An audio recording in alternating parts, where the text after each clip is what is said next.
I expect you to behave habang nandyan kayo. Siguro naman 1 month is enough para tumino ka na. Hindi na namin alam kung anong gagawin namin sa'yo.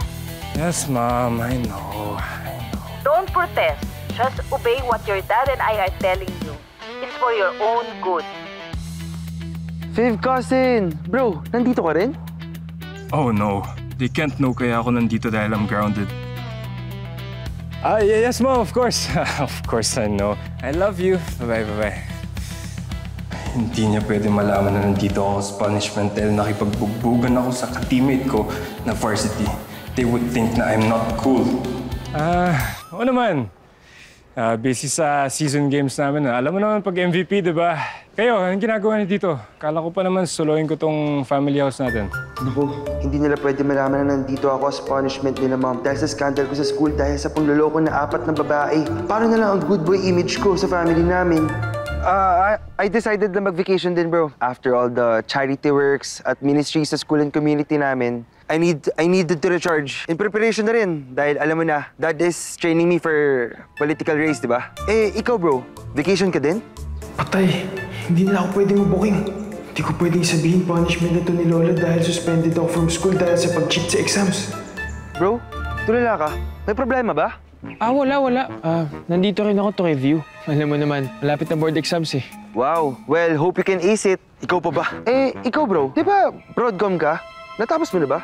Ay, hindi nila alam na natanggal ako as mascom. Irregular student ako na in danger of getting kicked out. Ay, yeah. Buti na banggit mo. Kaka-graduate ko lang this year. Init, brother. Tara, pasok na tayo. Brother, kumusta ka na, ha? Tara. Long time, ha? Ano? Tara. Naku, kailangan ko mauna and to get the best room. At alam ko kung alin dito yun.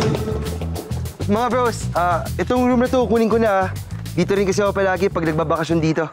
As usual, sa kanya na naman yung best. Grabe talaga lumamang tong mokong na to. Okay lang ba? Okay lang, bro. Go lang. Sa'yo na yan. Kailangan ko siya maunahan.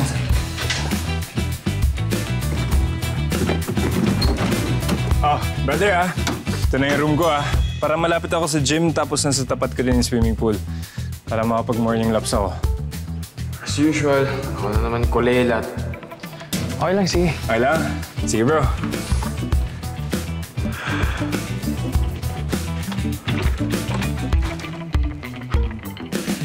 Buisit, magliligpit pa ako. Wala man bang caretaker dito? Ay, nga pala, bodega pala to ni Lola. Okay ka lang ba dito? Oh no, ang dumi-dumi pala dito. Ay, anyways, gusto mo bang tulungan ka namin dito? Please say no. Wow, talaga ba? Sa tamad yung yan, tutulong kayo? Kaunting dumi lang naman to eh. Kaya ko to. Sige una na ako sa room ko. Sige. Ay, ayos. Ayoko na magligpit dito. Hassle. Sige bro, settlein ka muna.